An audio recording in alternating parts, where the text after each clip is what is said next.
Hello नमस्कार। मैं doctor Surendra खंसली ज्योतिष आचार्य आज ज्योतिष की इस नई श्रृंखला में आप सभी लोगों का स्वागत करता हूं। दोस्तों आज बात करते हैं हम स्कॉर्पियो साइन की, वृश्चिक राशि की। और वृश्चिक राशि में मैं आपको बताना चाहूंगा कि जो वृश्चिक राशि है इसके जो लॉर्ड हैं वो है मंगल।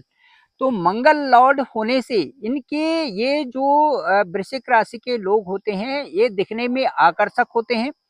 इनके कार्य करने का जो ढंग होता है वो एक असामान्य होता है और ये जिंदगी की दौड़ में काफी आगे तक पहुंच जाते हैं, बशर्ते कि इनको अपनी लाइफ में कुछ चीजों का विशेष ध्यान रखना पड़ता है, क्योंकि मंगल जो है अग्नि तत्व से संबंध रखते हैं। इसलिए एक तो इनके जीवन में कई बार ऐसी परिस्थितियां आ जाती हैं जबकि ये कार्य करने से उससे जो है कार्यों में इनका मन नहीं लगता और उससे ऊब जाते हैं। तो एक ये चीज़ है। दूसरी ये है कि इनमें जो गुस्सा जल्दी आता है और उससे इनकी जो मन में रखने की आदत है, किसी चीज़ को, कोई चीज़ होती है इनके सामने यदि नेगेटिव है तो उसको मन में रख लेते हैं और उससे उससे जो है इन्हीं का लॉस होता है। तीसरा जो महत्वपूर्ण जो इनके जीवन में है वो इन लोगों को, जो वृश्चिक राशि के लोग हैं, यदि इनका मंगल 3, 6, 8 और 12 में होता है, 3, 6, 8 और 12 में होता है और यदि मंगल नीच का भी होता है तो जिनके जीवन में बहुत परेशानियां आती हैं। सबसे मुख्य बात तो ये है कि इनको अपने चरित्र की प्रधानता रखनी होती है। यदि चरित्र की प्रधानता इनमें नहीं है, वृश्चिक राशि वाले लोगों में, तो इनका जीवन बहुत दुष्कर होता है, बहुत परेशानी में होता है, बहुत उतार चढ़ाव इनके जीवन में आते हैं। तो उन उतार चढ़ाव को चलते चलते जब तक इनको अकल आती है तभी इनकी प्रोग्रेस फिर होती है, नहीं तो जीवन में ये ऐसे ही कभी ऊपर कभी नीचे चलता रहता है और अच्छा अच्छा समय आने में बहुत देर लग जाती है। चलिए अभी बात करते हैं वृश्चिक राशि के ग्रह गोचर की बात में। जो अभी जो वर्तमान में इस समय मंगल जो इनकी राशि के स्वामी हैं, इनकी चर्चा बहुत हो रही है तो मैं उसी से बात शुरू करूंगा। मंगल ठीक भाग्य स्थान में इस समय गोचर कर रहे हैं और मंगल नीच के हैं। भाग्य स्थान में मंगल का गोचर करना ठीक नहीं है। किसी का भी अपने लॉर्ड का ही भाग्य स्थान में जाना और वहां पर नीच होना ये अच्छी अच्छी बात नहीं है, क्योंकि कई जो कार्य होते हैं वो लटक जाते हैं, प्रॉब्लम उनमें आ जाती है और समय होता है बहुत बड़ा। जो 20 अक्टूबर से और 21 जनवरी तक का जो ये समय है, एक काफी एक बड़ा समय है। 2-3 महीने का जो समय होता है ये कम नहीं होता। इस अवधि में आपके जो लॉर्ड हैं, जो मंगल हैं, उनका नीच होना अच्छी बात नहीं है। इसीलिए मैं ये कहता हूं कि आपको 20 अक्टूबर से और 21 जनवरी तक अपने बारे में खुद ऐसे डिसीजन लें जो कि आपके लिए अच्छे हों। जैसे कि मैंने अभी आपको पहले कहा कि इस राशि के लोगों को कुछ विशेष चीजों का ध्यान रखना पड़ता है। ऐसी सावधानी रखें फिर आगे चले। अब मैं आपको बताता हूं कि इस अवधि में आप बड़ी डील ना करें, बड़ा इन्वेस्टमेंट ना करें तो ज्यादा अच्छा आपके लिए होगा। इसके साथ साथ में अष्टम भाव भी इस समय, क्योंकि जो जो आपकी राशि है उससे अष्टम भाव जो है उसमें मैं ये कहना चाहूंगा कि जो फील्ड में, रिसर्च के फील्ड में है या दूसरे जो कार्यों में लगे हुए हैं, प्रोजेक्ट कार्यों में लगे हुए हैं, उसमें ऑल सडन प्राप्ति तो इनको हो सकती है, लेकिन कुछ बातों का इनको विशेष ध्यान रखना पड़ेगा। उसमें स्वास्थ्य भी रहेगा। क्यों? क्योंकि जो छठा स्थान है उसके भी लॉर्ड मंगल ही है और जो पहला स्थान है उसके उसके भी लॉर्ड मंगल ही हैं। आपकी राशि के स्वामी मंगल और उसके बाद छठे घर में जो एक अंक है, मेष राशि है, उसके स्वामी भी मंगल ही हैं। इसलिए आपको अपने स्वास्थ्य का भी इसमें ध्यान रखना आवश्यक होगा। इसके साथ साथ में मैं बता रहा हूँ कि जो पढ़ाई में भी इस समय थोड़ा व्यवधान आ सकता है, क्योंकि मंगल भाग्य स्थान में है और राहु ठीक पंचम स्थान में है। इन दोनों में 5-9 का संबंध है और इसलिए जो राहु होते हैं वो कई परंपरागत रूप से ये कई प्रकार के खेल खेल देते हैं और उसमें आलस्य का आना, भ्रमित करना, उलझन में पड़ना और ये सारी चीजें राहु की गति से आती हैं। राहु ठीक पंचम स्थान में है, इसलिए जो वृश्चिक राशि वालों के लिए कहना चाहूंगा कि जो आपके भाग्य में जो नीच के मंगल हैं इस समय उनका भी ध्यान रखें और राहु जो पंचम स्थान में है उनका भी ध्यान रखें कि किस तरह से ये हमारे जीवन में अच्छा परिणाम इस समय जो 20 अक्टूबर से और 21 जनवरी तक ला सकते हैं।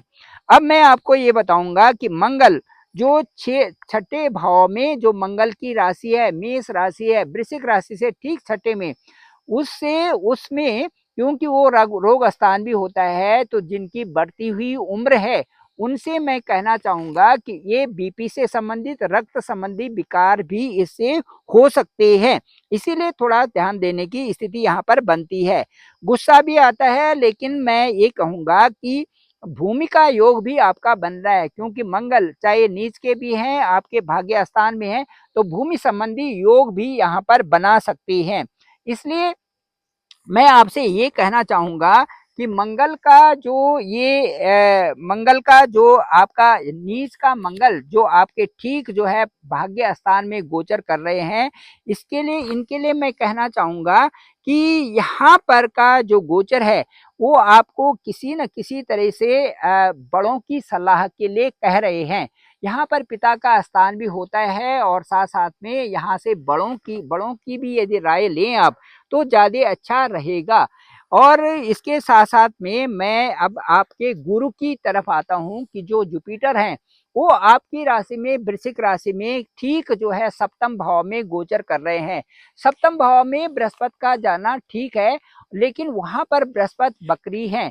बकरी होने से ये होता है कि जो ग्रह होते हैं, वो जो शुभ ग्रह होते हैं वो अपने फल को बढ़ा देते हैं। वहां पर उनकी जो जो एक बल होता है उनका वो बढ़ जाता है और उस बल के बढ़ने से जो उनकी प्राप्तियां होती हैं वो और ज्यादा वहां से हो जाती हैं, जो कि आपके लिए ये बहुत अच्छा सुखद है। अब मैं ये बताऊंगा कि बृहस्पति के बकरी होने से आपको जिन जिन चीजों में पहले परेशानियां आ रही थी सप्तम भाव में, चाहे वो साझेदारी हो, चाहे पति पत्नी का रिश्ता हो, चाहे लव रिलेशन हो, चाहे जो है आपके आपके स्वास्थ्य से संबंधित हो, इन सब चीजों में अब जो है परिवर्तन आएगा और वो परिवर्तन आपके लिए सुखद होगा।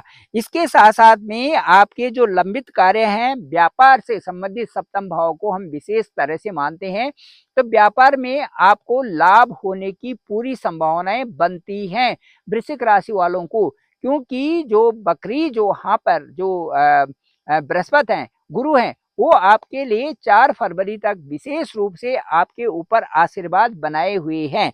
अब मैं आपसे ये कहना चाहूंगा कि इसके साथ साथ में शिक्षा के बारे में यदि हम कहते हैं तो शिक्षा के क्षेत्र में जो राहु वहां पर है, पंचम भाव में जो राहु है, इनका इनका बहुत अच्छा वहां पर जो है एक अच्छा अच्छा वहां पर इंतजाम पड़ने वाला नहीं है। क्योंकि कई बार आप जब वृश्चिक राशि वाले उसमें लगते हैं, उसके बाद लगने के बाद फिर एक तरफ किताब को रख देते हैं, उनका मन दूसरी तरफ चले जाना ये राहु के अंतर्गत आता है। इसलिए मैं आपको ये कह रहा हूं कि राहु से संबंधित भी उपाय होने चाहिए, मंगल से संबंधित उपाय होने चाहिए और बृहस्पति से संबंधित भी उपाय होने चाहिए, ताकि जो है ग्रहों के जो अच्छे ग्रह हैं उनके अच्छे रिजल्ट के साथ साथ में प्रगति हो और जो मैलिफिक हैं उनके लिए भी वो भी शांत हों और उसमें भी आगे बढ़ने के पूरे अवसर हों। अब मैं आपको बताता हूं कि सूर्य आपका जो है 16 नवंबर के बाद अच्छे परिणाम आपको देंगे। विदेशों से संबंधित भी जो आपको प्राप्तियां हो सकती हैं, विदेशों में जो लोग हैं वो अच्छे लाभ कमा सकते हैं। साथ साथ में 16 नवंबर के बाद आप किसी निर्णय को लें, जो आपके लिए वीजा है या बाहर के क्षेत्रों के जो भी काम है या ऑनलाइन जो भी आपके कार्य चल रहे हैं, वो 16 नवंबर के बाद 16 नवंबर के बाद उनमें उत्तरोत्तर वृद्धि होगी। उसमें आपको अच्छा फायदा 16 नवंबर के बाद होने वाला है सूर्य के गोचर के अनुसार। तो इस तरह से जो आपको मैं बताना चाहता हूं कि कुंडली में आपकी कुंडली में जो भी ग्रह जहां पर भी गोचर कर रहे हैं, जैसे आपका लग्न का ग्रह है या जैसे आपके आपके ही लॉर्ड हैं, वृश्चिक राशि के लॉर्ड हैं जो मंगल हैं, इनका 3, 6, 8 और 12 इन हाउसेस में जाना और इन हाउसेस से इन हाउसेस से जो इन हाउसेस में कभी नीच का भी होना, ये सारी चीज़ें तकलीफ़ें दे देता है लाइफ में। इसलिए मैं कह रहा हूँ कि आपको ग्रहों की शांति करवानी चाहिए। जब-जब भी आपके साथ में जब-जब भी आपके साथ में जब भी आपका बर्थ, जब भी आपका जन्म का महीना आता है, जन्म के महीने में ग्रहों की शांति कराई जाए तो ये बहुत अच्छा होता है। मैं आपको कहना चाहूँगा कि मंगल से संबंधित जो भी उपाय हैं वो आपको यदि करवाते हैं तो उनसे आपको फ़ायदा होने वाला है। Thank you very much. मैं डॉक्टर सुरेंद्र खंसली, ज्योतिष आचार्य। मैं इन पहाड़ों से इस समय आपको यहाँ से वीडियो दिखा रहा हूँ और मुझे लगता है आपको अच्छा लगा होगा। ये देखिए पहाड़ों की छटा जो चारों तरफ बहुत ही सुंदर खिली हुई है इस अक्टूबर के महीने में, और इस समय शाम को ठंड हो जाती है और सुबह का सुनहरा जो बहुत ही खूबसूरत इस समय सुबह-सुबह यहाँ धूप आ जाती है।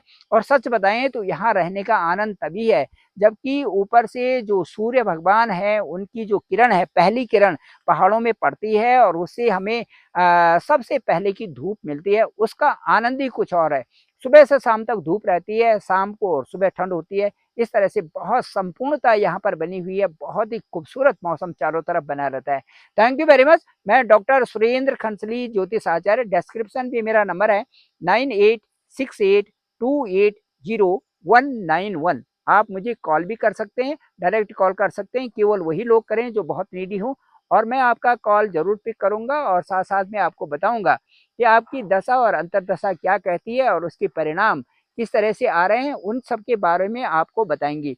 और साथ-साथ में आपसे बात करेंगे और उसके बाद आप जब तक सैटिस्फाई नहीं हो जाते, आपके साथ में बात करते रहेंगे और एट ए टाइम आपको पूरी तरह से आपकी कुंडली का विश्लेषण करके आपकी दशा और अंतर्दशा को बताते हुए और उसके बाद समाप्त करेंगे कि आपकी क्वेरीज जो भी होंगी उनके उत्तर देंगे ताकि आप पूर्ण तरह संतुष्ट हो सकें। Thank you very much. मैं डॉक्टर सुरेंद्र प्रसाद खंसली, ज्योतिष आचार्य। इस चैनल को आप लाइक करिए, सब्सक्राइब करिए और दूसरे लोगों तक लिंक ज़रूर भेजें ताकि सभी लोगों को इसकी जानकारी प्राप्त हो सके। आप सभी लोगों का धन्यवाद। आप सभी लोगों का बहुत-बहुत आभार।